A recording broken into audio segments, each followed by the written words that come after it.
Hello and welcome to this lecture. Today we are going to discuss oral direct factor XA or 10A inhibitors, and I am going to present the case study. A 56 years old man with history only notable for mild hypertension, present with cough discomfort and left lower extremity swelling. One day earlier, he returned to Washington, D.C. on a long haul flight from Tokyo, Japan. On review, he denies chest pain and shortness of breath. He has no other pertinent history. On physical examination, his blood pressure is 125/80 mm of Hg, pulse is 85 and respiratory rate is 14 with an oxygen saturation of 99% on room air. His left leg is swollen to knees. Lower left extremity ultrasound is consistent with thrombosis extended into the superficial femoral vein. The superficial femoral vein is actually part of deep venous system.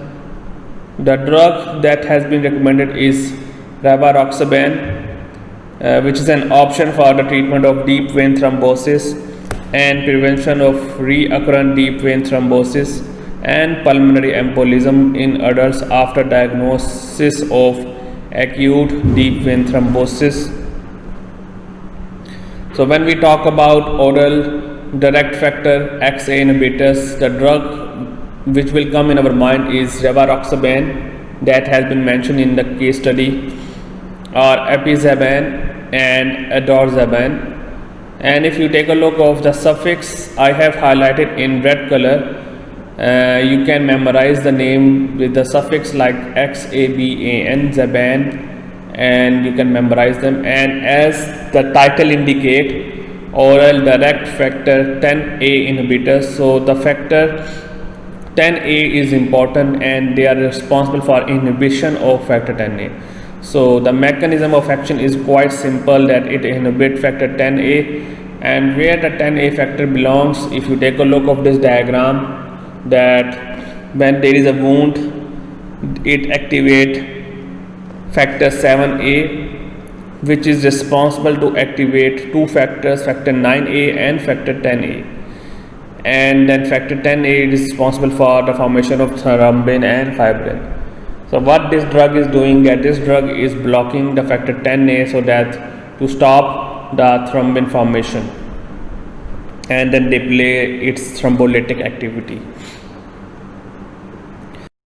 When we discuss the pharmacology, this is very quite simple. That drug that has been given is in the form of fixed dose and do not require monitoring. So this is benefit as compared to the other treatments where we need to monitor the patient and doses may vary.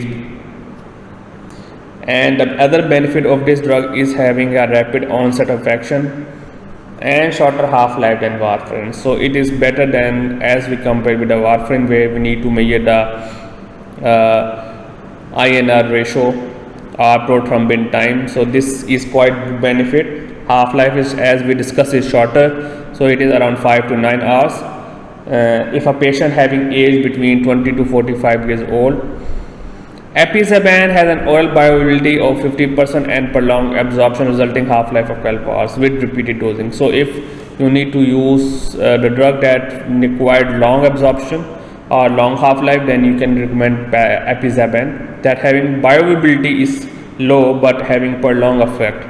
So it can depend upon, obviously students ask me that why there are so many drugs in one classification, because some drugs are short acting, some drugs are intermediate acting, some drugs are long acting. So that's why they could be some minor differences, but these differences actually why this have happened, because some depend upon patient needs, what patient require at that time. So you cannot standardize one drug for all treatments or for one classification, cannot be generalized for all.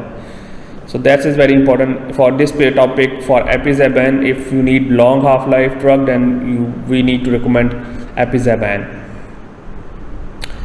Administration and dosage. The Rivaroxaban prevent the embolic stroke in patient with arterial fibrillation without valvular heart disease, or it is used for the treatment of venous thromboembolism or venous thromboembolic disease. 10 milligram orally per day for 35 days for hip replacement or for 12 days for knee replacement therapies. These are the commercial names and that has been available in the market in Malaysia.